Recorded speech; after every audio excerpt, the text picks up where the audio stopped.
इस फिल्म की शुरुआत में मानव शरीर की एक सेल यानी कोशिका को दिखाया जाता है जो अगले ही क्षण और भी नई कोशिकाओं में विभाजित होने लगती है। उसके अगले ही पल हम देखते हैं प्री हिस्टोरिक टाइम की पहली फीमेल आदि मानव को, जिसका नाम लूसी था। वो एक झील के किनारे बैठी उस पानी से अपनी प्यास बुझा रही होती है। इसी के साथ ये कहानी अपने वर्तमान समय में आ जाती है और दर्शकों को आधुनिक दुनिया की एक झलक दिखाकर ये सवाल पूछा जाता है कि जिंदगी का तोहफा जो हमें अरबों साल पहले मिला था, अब तक हमने इसके साथ क्या किया है। हमसे ये सवाल पूछने वाली है इस फिल्म की मुख्य किरदार लूसी, जो वैसे तो एक अमेरिकी मूल की लड़की थी, पर वो ताइवान देश में रहकर अपनी पढ़ाई पूरी कर रही थी। लूसी का बॉयफ्रेंड रिचर्ड, जिससे लूसी सिर्फ एक हफ्ते पहले ही मिली थी, वो कल रात की पार्टी के बाद आज उसे एक होटल के बाहर लेकर आया था। रिचर्ड के पास एक ब्रीफकेस था। रिचर्ड चाहता था कि लूसी उस ब्रीफकेस को मिस्टर जैंग नाम के एक आदमी को डिलीवर कर दे। इस छोटे से काम के बदले रिचर्ड को $1000 मिलने वाले थे। वो लूसी को बताता है कि उसने इससे पहले भी ऐसे काम किए हैं और इसमें डरने जैसी कोई बात नहीं है। वो उसे इस काम के बदले $500 देने के लिए भी तैयार हो जाता है। लेकिन लूसी ब्रीफकेस में क्या है ये जाने बगैर उस ब्रीफकेस को हाथ लगाने से भी मना कर देती है और वहां से जाने लगती है। तभी एकाएक रिचर्ड लूसी के हाथ में ब्रीफकेस से बंधी हथकड़ी पहना देता है, जिसे देख लूसी रिचर्ड पर भड़क उठती है। रिचर्ड उसे बताता है कि उस हथकड़ी की चाबी केवल जैंग नाम के उस अनजान आदमी के पास ही है, इसलिए लूसी को न चाहते हुए भी ब्रीफकेस जैंग को देने होटल के अंदर जाना ही पड़ता है। वो डरी सहमी होटल के रिसेप्शन में जाती है और वहां काम कर रहे एक आदमी से मिस्टर जैंग को बुलाने के लिए कहती है, जिसे सुनकर वो आदमी पहले तो लूसी से उसका परिचय पूछता है और जब लूसी थोड़ा हिचकिचाते हुए उसे अपना नाम बताती है तो वो आदमी फोन पर अपनी मूल भाषा में जैंग से बात करता है, जो लूसी को समझ नहीं आती। लूसी को वहां असहजता महसूस हो रही थी, इसीलिए वो उस आदमी से पूछती है कि क्या जैंग के आने तक वो यहाँ बैठ सकती है। इस पर वो आदमी लूसी को कठोर शब्दों में वहीं खड़ी रहकर जैंग का इंतजार करने के लिए कहता है। उस वक्त लूसी के आसपास खड़े कुछ लोग भी उसे इस प्रकार घूर रहे होते हैं मानो कोई भूखा चीता किसी हिरण पर घात लगा रहा हो।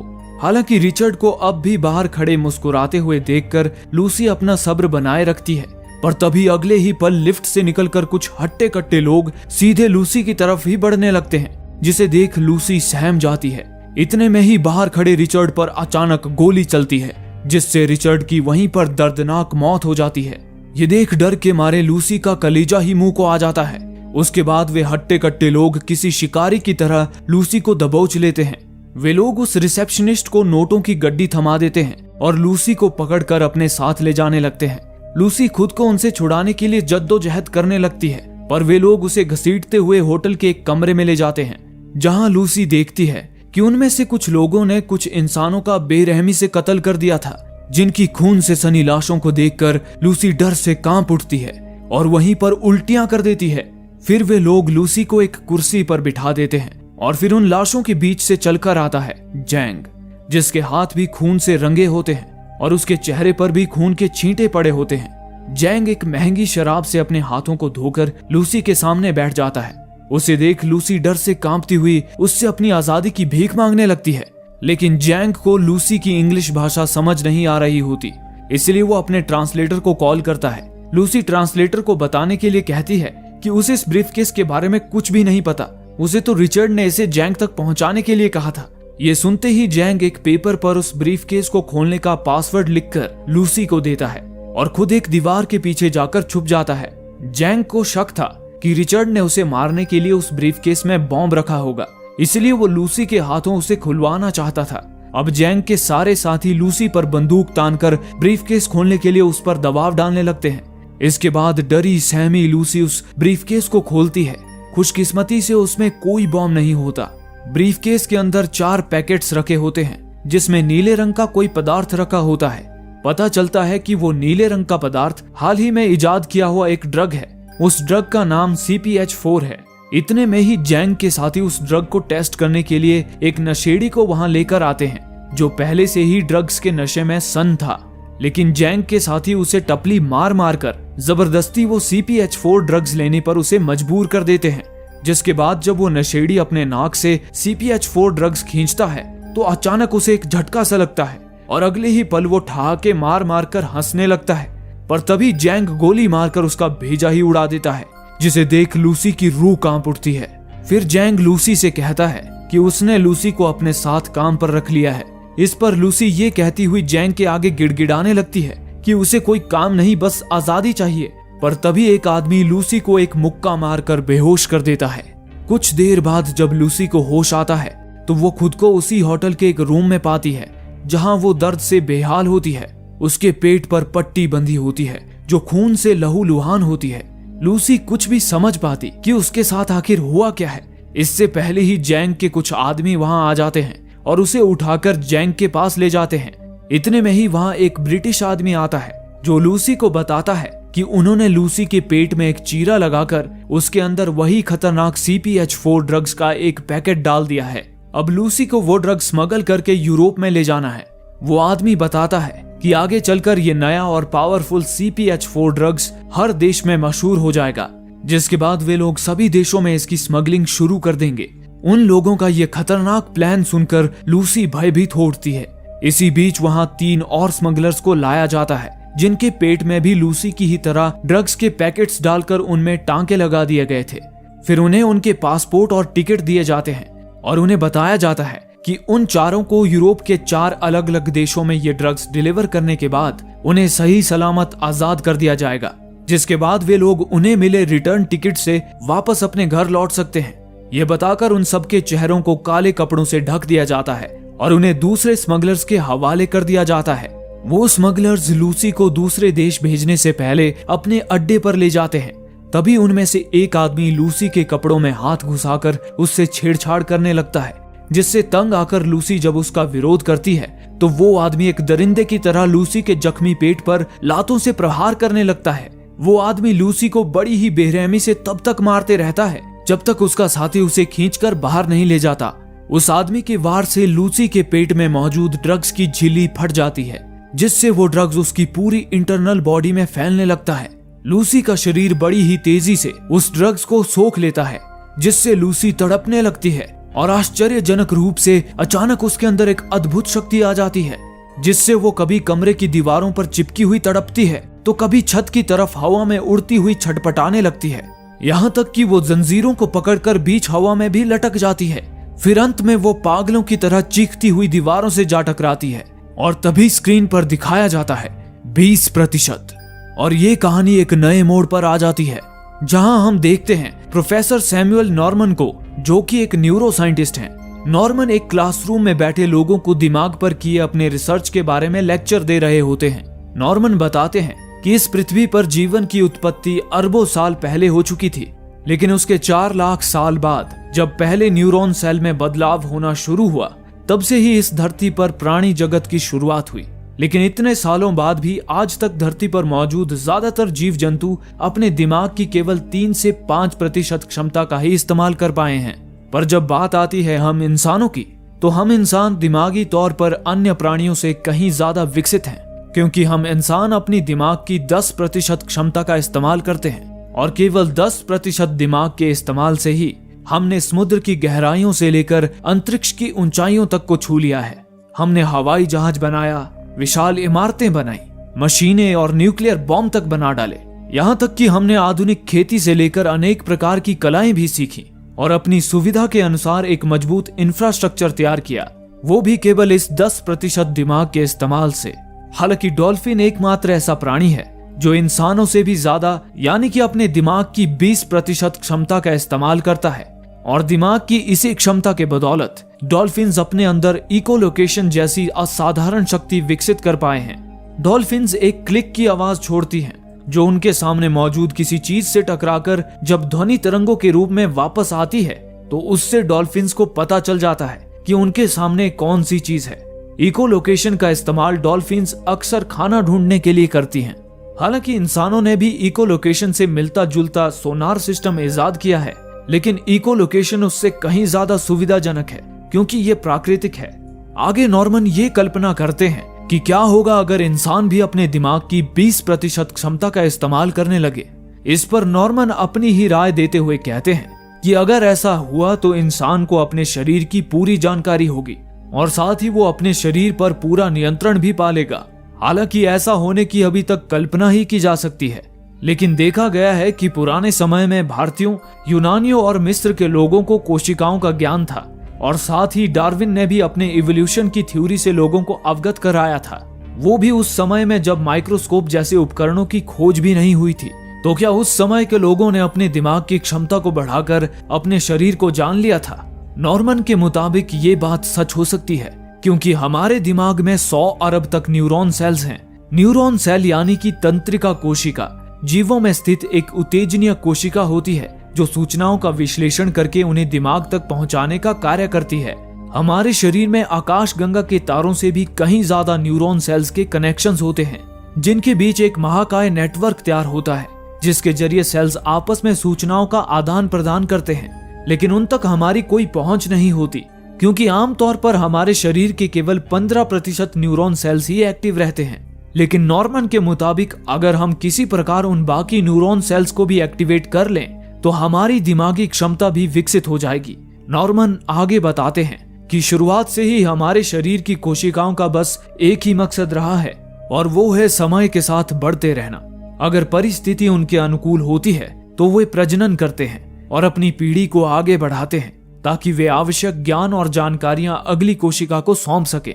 लेकिन अगर परिस्थिति उनके विपरीत हो जाती है तो फिर वे अपनी मर्जी से मुक्त होकर अमर हो जाते हैं और हर चीज का विनाश करने लगते हैं। इसी बीच एक स्टूडेंट नॉर्मन से पूछती है कि क्या होगा अगर कोई इंसान अपने दिमाग की 40% क्षमता तक पहुंच जाए।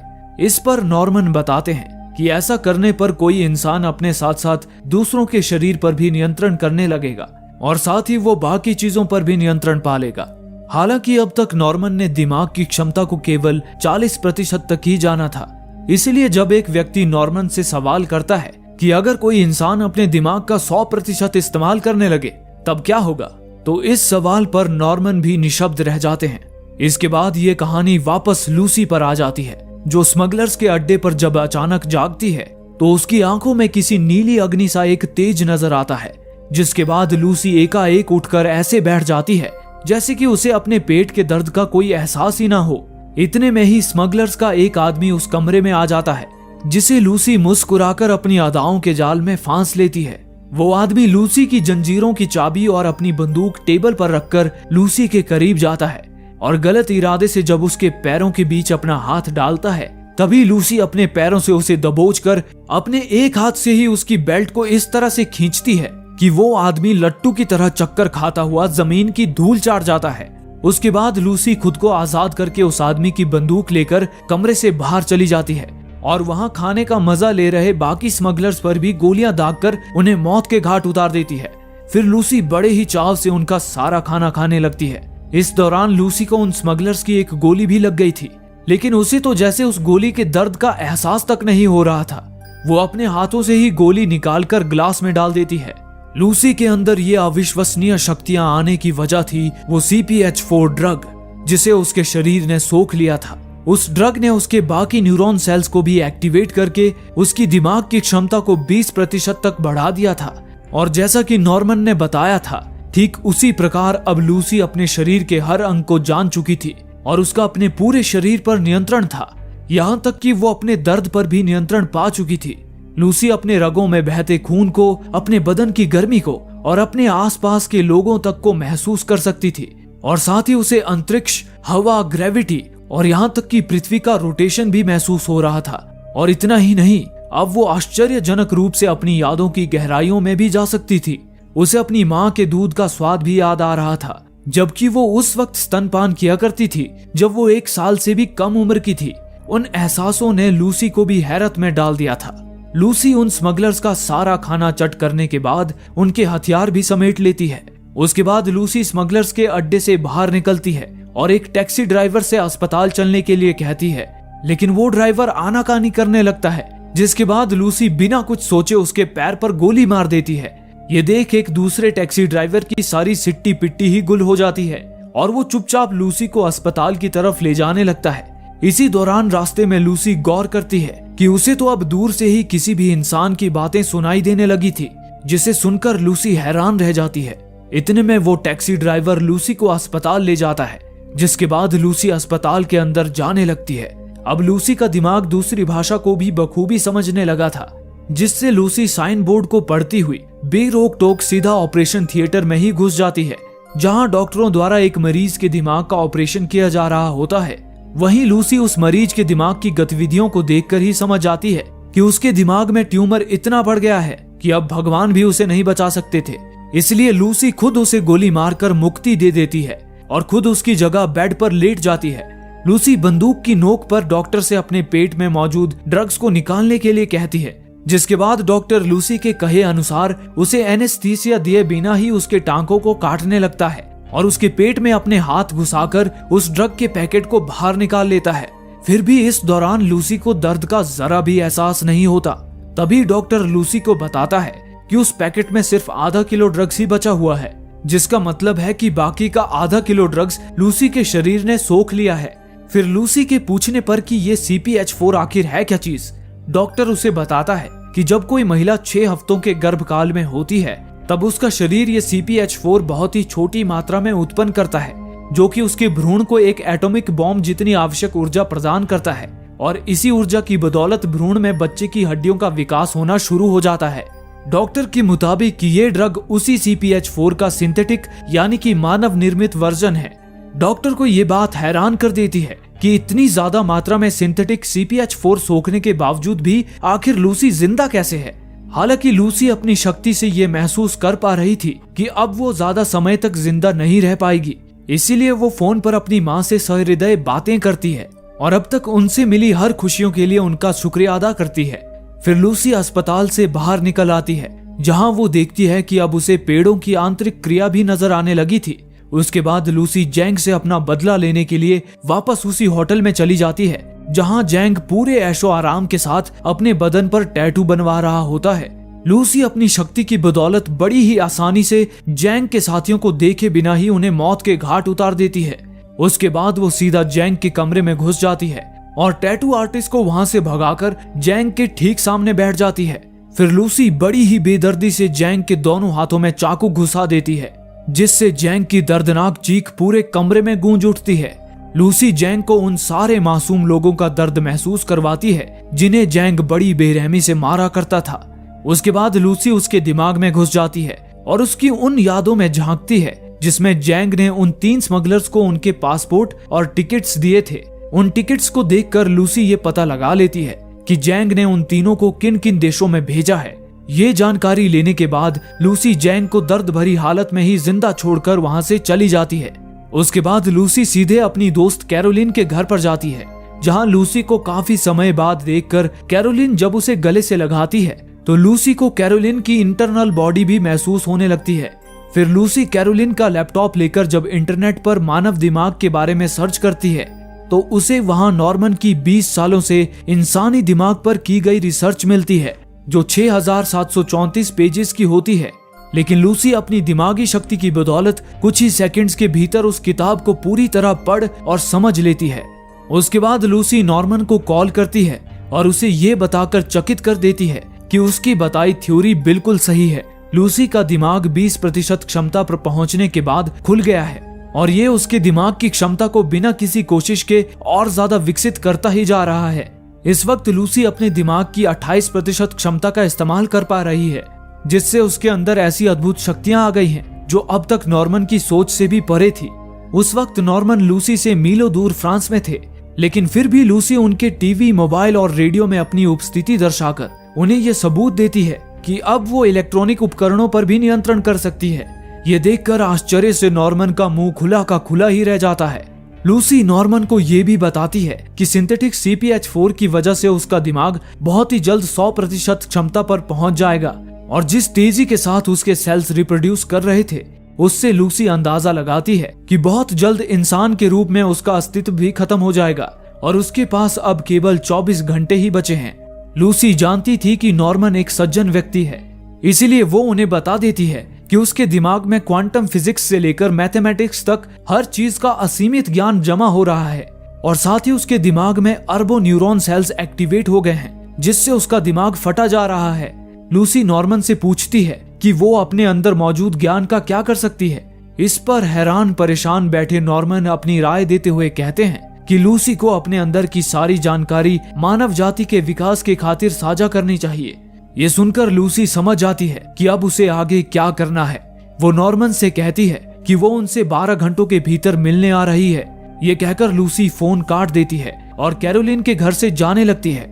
हालांकि जाते जाते वो कैरोलिन को भी ये सलाह दे जाती है कि उसकी लिवर और किडनी कमजोर हो चुकी है, लेकिन अगर वो योगा करे और सिर्फ ऑर्गेनिक खानों का सेवन करे तो वो बिल्कुल ठीक हो जाएगी। ये बताकर लूसी तुरंत फ्रांस देश के लिए रवाना हो जाती है। इसी दौरान हम देखते हैं कि सारे न्यूज चैनलों में ये खबर आग की तरह फैल गई थी कि लूसी एक मरीज को गोली मारकर फरार हो गई है। इसीलिए पुलिस उसकी गिरफ्तारी का फरमान जारी कर देती है। इस दौरान लूसी जब फ्रांस देश की फ्लाइट लेने के लिए एयरपोर्ट पर जाती है तो वो अपनी शक्तियों से एकाएक अपना हुलिया ही बदल लेती है। लूसी एयरपोर्ट पर अपने साथ बचा हुआ CPH-4 भी लेकर आई थी, जिसे कस्टम वालों का कुत्ता सूंघ लेता है और उसके पास आने लगता है। लेकिन तभी लूसी उसे घूरती है और वो कुत्ता वापस अपनी जगह पर चला जाता है।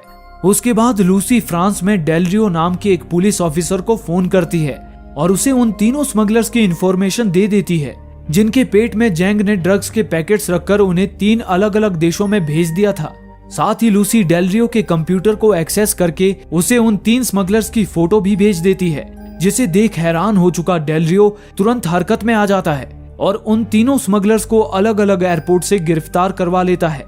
हालांकि जैंग के इन्फॉर्मर्स जो आसपास उन स्मगलर्स पर नजर रखे हुए थे, वे ये खबर जैंग तक पहुंचा देते हैं। उधर दूसरी ओर लूसी, जिसका दिमाग अब 30% क्षमता पर पहुंच चुका था, उसका प्लेन अब फ्रांस में लैंड करने वाला होता है। लेकिन उस दौरान लूसी अपने दोनों हाथों से लैपटॉप चलाती हुई अविश्वसनीय गति से इंटरनेट पर उपलब्ध सारी जानकारियां इकट्ठी करने में लगी होती है। तभी एक एयर होस्टेस उसके पास आती है और उसे लैपटॉप बंद करने के लिए कहती है। लूसी उसकी ओर देखे बिना ही उसे कहती है कि उसे अपनी नाक से निकल रहे खून को साफ करना चाहिए, जिसके बाद अगले ही पल उसके नाक से खून बहने लगता है, जिसे देख वो हैरान होकर वापस चली जाती है। उसके बाद जब लूसी इंटरनेट से सारी जानकारियां जुटा लेती है तो उसका दिमाग 40% क्षमता पर पहुंच जाता है। तभी फ्लाइट का एक अटेंडेंट लूसी के लिए शैंपेन लेकर आता है, जिसे लूसी जब पीती है तो अचानक उसका एक दांत टूटकर ग्लास में ही गिर जाता है और अगले ही पल उसके 2 और दांत झड़ जाते हैं। ये देख लूसी घबरा जाती है। तभी देखते ही देखते उसकी कोशिकाएं उसके शरीर से बाहर निकलने लगती है, जिससे लूसी अपने शरीर और दिमाग पर अपना नियंत्रण खोने लगती है और अपने बगल में बैठे एक आदमी को बेवजह घायल कर देती है। उसके बाद बेकाबू हो चुकी लूसी तुरंत बाथरूम में चली जाती है, जहां एक आदमी जब उसे रोकने आता है तो लूसी उसे भी मारकर खुद से दूर फेंक देती है और खुद को बाथरूम में बंद कर लेती है। लेकिन तभी लूसी की उंगलियां गायब होने लगती हैं और उसका चेहरा भी पिघलने लगता है। लूसी अपनी कोशिकाओं पर अपना नियंत्रण वापस लाने के लिए फिर से बाकी बचा CPH-4 खाने लगती है, लेकिन उसे खाने के बावजूद भी बदकिस्मती से उसकी सारी कोशिकाएं उसके शरीर से मुक्त हो जाती हैं। नॉर्मन की थ्योरी की माने तो लूसी के साथ ऐसा इसलिए हुआ था क्योंकि जब कोशिकाएं यानी सेल्स को उनके अनुकूल प्राकृतिक आवास और पोषण नहीं मिलता तो वे कोशिकाएं अपनी मर्जी से काम करने लगती हैं और शरीर का विनाश कर देती हैं। हालांकि CPH-4 लूसी की कोशिकाओं के लिए पोषण का कार्य कर रही थी, इसीलिए उसे खा लेने की वजह से लूसी की जान बच जाती है। पर जब उसकी आंख खुलती है तो वो खुद को फ्रांस देश के एक अस्पताल में पाती है, जहां वो डेलरियो की निगरानी में होती है। डेलरियो उसके पास से CPH-4 का पैकेट भी बरामद कर लेता है। उधर दूसरी ओर लूसी की दिमागी क्षमता अब 50% पर आ जाती है, जिससे अब लूसी को दीवारों के आर पार भी दिखाई देने लगता है। लूसी उठते ही अपने कपड़े पहनकर अस्पताल से जाने लगती है, लेकिन तभी डेलरियो अपने आदमियों के साथ वहां आकर लूसी को सरेंडर करने के लिए कहता है। पर तभी लूसी अपनी शक्तियों से डेलरियो के अलावा सारे लोगों को एक झटके में ही सुला डालती है और साथ ही डेलरियो की बंदूक भी खाली कर देती है। ये सब देखकर डेलरियो हक्का बक्का रह जाता है। तभी लूसी डेलरियो से उन 3 स्मगलर्स के बारे में पूछती है तो डेलरियो उसे बताता है कि वे तीनों पेरिस में उनकी कस्टडी में हैं और उनके पेट से CPH-4 निकालने के लिए उन्हें पेरिस के अस्पताल में ले जाया गया है। अब लूसी को उन CPH-4 ड्रग्स की जरूरत थी, लेकिन उसे पता था कि जैंग के आदमी अपना CPH-4 वापस लेने जल्द ही वहां पहुंच जाएंगे। इसीलिए लूसी डेलरियो को अपने साथ लेकर उसकी पुलिस कार में पेरिस की तरफ रवाना हो जाती है। इसी दौरान लूसी को अब फोन की फ्रीक्वेंसी भी दिखाई देने लगती है। वो जब कार की रेडियो पर जैंग का फोन ट्रेस करती है तो उसे पता चलता है कि जैंग के आदमी अस्पताल तक पहुंच चुके हैं। यह सुनने के बाद लूसी बिना कोई देरी किए फुल स्पीड में कार भगाते हुए पेरिस की तरफ रवाना हो जाती है। वो जिंदगी में पहली बार कार चला रही होती है और वो भी ऐसे चला रही होती है कि मानो कोई वीडियो गेम खेल रही हो। उधर दूसरी ओर जैंग के आदमी अस्पताल में घुस आते हैं और पुलिस वालों को मारकर उन तीनों स्मगलर्स को पकड़ लेते हैं। वे उनमें से 2 स्मगलर्स को मारकर उनके पेट से CPH4 के पैकेट्स निकाल लेते हैं। इसी बीच एक पुलिस वाला अचानक उस कमरे में आ जाता है और जैंग के कुछ आदमियों को मारकर शहीद हो जाता है। इसी दौरान मौका पाकर वो तीसरा स्मगलर वहां से भागने लगता है, लेकिन जैंग का आदमी उसे भी मौत का स्वाद चखा देता है। इतने में ही लूसी डेल रियो के साथ अस्पताल में पहुंच जाती है और जैंग के आदमी को CPH4 उसके हवाले करने की चेतावनी देती है, लेकिन वो लूसी को हल्के में लेता है और अपने आदमियों से लूसी को मारने के लिए कहकर वहां से जाने लगता है। इसी दौरान लूसी का दिमाग अब 60% क्षमता पर पहुंच जाता है, जिससे लूसी उस आदमी के सामने एक अदृश्य दीवार खड़ी कर देती है। उसके बाद लूसी अपनी शक्ति से उन सारे लोगों के हथियारों के साथ साथ एक एक करके उन्हें भी हवा में झुला डालती है और बिना लड़ाई झगड़े के CPH4 का ब्रीफकेस हासिल कर लेती है। साथ ही वो उस तीसरे आदमी के पेट में भी अपना हाथ घुसाकर CPH4 का पैकेट निकाल लेती है और उसे ब्रीफकेस में रखकर डेल रियो को अपने साथ चलने के लिए कहती है। इस पर डेल रियो कहता है कि लूसी तो सारा मामला खुद ही निपटा लेती है, फिर भला लूसी को उसकी क्या जरूरत है। इसके जवाब में लूसी डेल रियो को किस कर लेती है और कहती है कि वो उसके लिए रिमाइंडर है। ये कहकर लूसी डेल रियो को अपने साथ लेकर नॉर्मन के पास जाने लगती है, लेकिन बदकिस्मती से जैंग लूसी को वहां से जाते हुए देख लेता है और उसके पीछे लग जाता है। उधर दूसरी ओर नॉर्मन एक यूनिवर्सिटी में अपने भरोसेमंद वैज्ञानिकों के साथ लूसी का बेसब्री से इंतजार कर रहा होता है। वो फोन पर लूसी को अपना पता बता ही रहा होता है कि उससे पहले ही लूसी वहां पहुंच जाती है, जिसके बाद नॉर्मन सभी से लूसी का परिचय करवाता है। हालांकि अपनी शक्ति की बदौलत लूसी को उन सब के बारे में पहले से ही पता होता है। इस दौरान एक वैज्ञानिक को शक होता है कि लूसी अपने दिमाग के बारे में उनसे झूठ बोल रही है, तो उसका शक दूर करने के लिए लूसी उस वैज्ञानिक को छूकर ही उसकी यादों में दफन वो घटना सबके सामने ले आती है जब कई साल पहले उसकी कार से उसकी ही बेटी का एक्सीडेंट हो गया था और वो मर गई थी। लेकिन ये बात उसने पूरी दुनिया से छुपा कर रखी थी। ये जानकर सारे वैज्ञानिक चकित रह जाते हैं। इस बीच लूसी को पता चल जाता है कि जैंग अपने बचे हुए आदमियों को लेकर लूसी को मारने आ चुका है। इसलिए जब तक वैज्ञानिक लूसी पर रिसर्च कर रहे हैं तब तक वो जैंग को संभालने का सारा जिम्मा डेल रियो के हाथों सौंप देती है, जिसके बाद डेल रियो वहां लूसी की सुरक्षा के लिए अपनी पुलिस फोर्स के साथ तैनात हो जाता है। फिर लूसी वैज्ञानिकों को दिमाग की अविश्वसनीय खूबियों के बारे में बताने लगती है। वो दिखाती है कि कैसे यदि कोई इंसान अपनी कोशिकाओं पर नियंत्रण पा ले तो वो कोई भी रूप ले सकता है और उसके अंदर असीमित शक्तियां आ जाती हैं, यहाँ तक कि वो पदार्थों पर भी नियंत्रण कर सकता है। लेकिन हम इंसान खुद को अनोखा समझते हैं। हम जो देखते हैं उसे ही सच्चाई मानते हैं। हमने अपने अस्तित्व को सरलता से समझने के लिए कुछ काइनेटिक लॉज बना लिए, लेकिन सच्चाई तो ये है कि ये सारे लॉज और हमारे द्वारा बनाए सोशल सिस्टम्स, ये सब सिर्फ हमारी कल्पना है। असल में कोई नंबर्स या अक्षर होते ही नहीं है। ये सब केवल हमारे द्वारा बनाए गए चित्र से ज्यादा कुछ नहीं है। ये संसार हमारे द्वारा बनाए नियमों से बिल्कुल नहीं चलता। लूसी की ये सारी बातें वैज्ञानिकों को हैरत में डाल देती है। तभी नॉर्मन पूछते हैं कि अगर ये संसार काइनेटिक लॉज से नहीं चलता है तो ये संसार चलता कैसे है, इसे कौन नियंत्रित करता है। इसके जवाब में लूसी वैज्ञानिकों को एक विजुअल दिखाती है और समझाती है कि यदि एक कार सड़क पर चल रही है तो अब तक उसका वजूद है, पर यदि उसकी स्पीड असीमित कर दी जाए तो एक समय ऐसा आएगा जब वो कार गायब हो जाएगी। लेकिन ऐसा बिल्कुल नहीं है कि यदि वो कार हमें दिखाई नहीं दे रही है तो उसका कोई वजूद नहीं है। असल में ऐसी ही कई चीजें हैं जो हमें दिखाई तो नहीं देती पर उनका वजूद होता है और समय ही उनके वजूद को अस्तित्व में ला सकता है। समय ही हर चीज को मापने की एकमात्र यूनिट है और यही हमें नियंत्रित भी करता है। अगर समय नहीं होगा तो हमारा कोई वजूद भी नहीं रहेगा। लूसी ये बता ही रही होती है कि तभी बाहर जैंग और उसके आदमी यूनिवर्सिटी में आ धमकते हैं और सारे स्टाफ पर गोलियों की बरसात करते हुए लूसी की तलाश में लग जाते हैं। ये पता चलने पर लूसी कहती है कि अब उसके जाने का वक्त हो गया है। ये कहकर लूसी वे बचे हुए सारे CPH4 वैज्ञानिकों को सौंप देती है।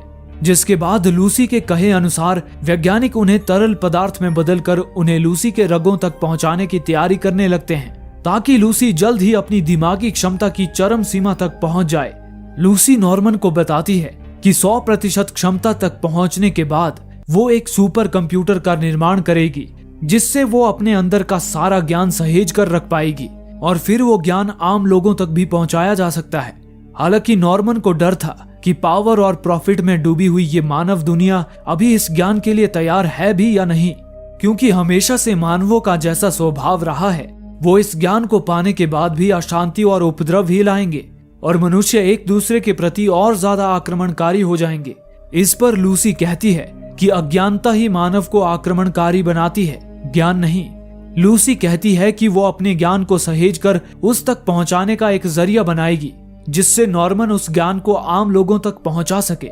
ये सुनकर नॉर्मन लूसी से वादा करते हैं कि वे उसके इस बलिदान को जरूर सफल बनाएंगे और फिर वो लूसी के रगों में CPH4 डालना शुरू कर देते हैं। वे उन सारी गतिविधियों को रिकॉर्ड भी कर रहे होते हैं। तभी लूसी एक ही सांस में सारी CPH4 अपने अंदर सोख लेती है, जिससे उसके शरीर से एक बिजली सी तेज ऊर्जा प्रवाह होने लगती है और वो अपने दिमाग की 70% क्षमता पर पहुंच जाती है, जिससे लूसी को अब पदार्थों पर पूरी तरह नियंत्रण करने की शक्ति मिल जाती है। उधर दूसरी ओर लूसी की रक्षा कर रहे डेलरियो और जैंग के बीच जबरदस्त भिड़ंत हो जाती है, जिसमें वे दोनों ही दल एक दूसरे पर अंधाधुंध गोलियां बरसाने लगते हैं। वहीं कमरे के अंदर लूसी अपने हाथ से एक जड़नुमा चीज बाहर निकालती है और उस कमरे में मौजूद सारे पदार्थ और ऊर्जा को अपने अंदर सोखने लगती है। वो खुद को सारे कंप्यूटर्स और सर्वर से भी कनेक्ट कर लेती है। ये देखकर सारे वैज्ञानिक चकित रह जाते हैं। लूसी वहां मौजूद सारे इलेक्ट्रॉनिक डिवाइसेस और पदार्थ की ऊर्जा को सोख लेती है, जिससे वहां सिर्फ एक सफेद खाली कमरे के सिवा और कुछ नहीं बचता। इसी के साथ लूसी का दिमाग अब 80% पर पहुंच जाता है और वो वैज्ञानिकों के नजरों के सामने ही एक सुपर कंप्यूटर का निर्माण कर देती है, जिसे देख आश्चर्य से वैज्ञानिकों की आंखें फटी की फटी रह जाती हैं।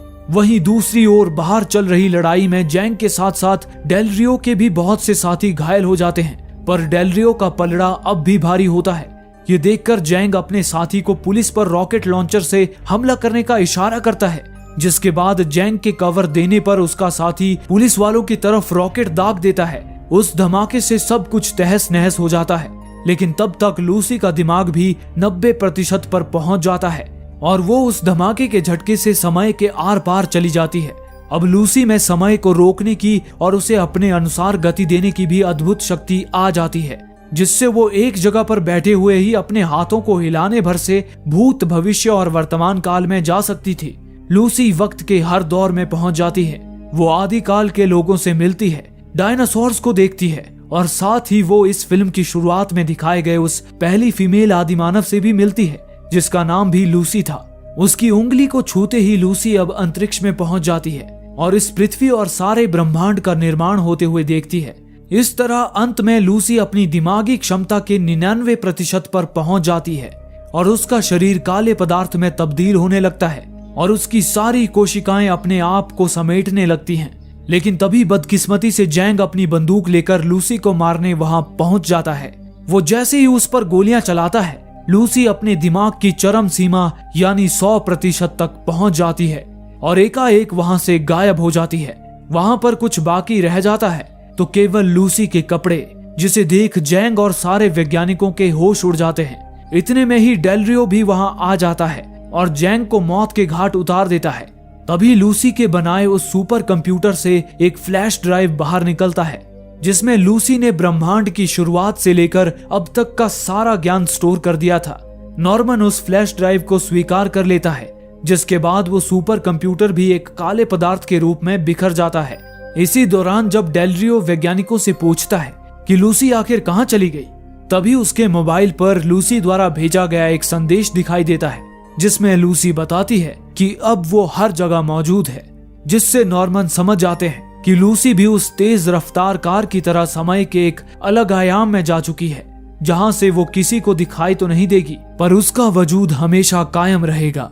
फिर अंत में हमें लूसी की आवाज सुनाई देती है, जिसमें वो कहती है, जीवन का तोहफा हमें अरबों साल पहले मिला था, लेकिन अब आप जान चुके हैं कि आपको इसके साथ क्या करना चाहिए। और इसी संदेश के साथ ये फिल्म यहीं पर समाप्त हो जाती है। दोस्तों, अगर इस फिल्म ने आपके दिमाग को भी झंझोड़ कर रख दिया हो और दिमागी क्षमता के हैरत अंगेज राज खोलती ये कहानी अगर आपको पसंद आई हो तो वीडियो को लाइक करना ना भूलें और ऐसे ही मजेदार वीडियोस देखते रहने के लिए हमारे चैनल को सब्सक्राइब करें और बने रहें शॉर्ट फ्लिक्स के साथ। धन्यवाद।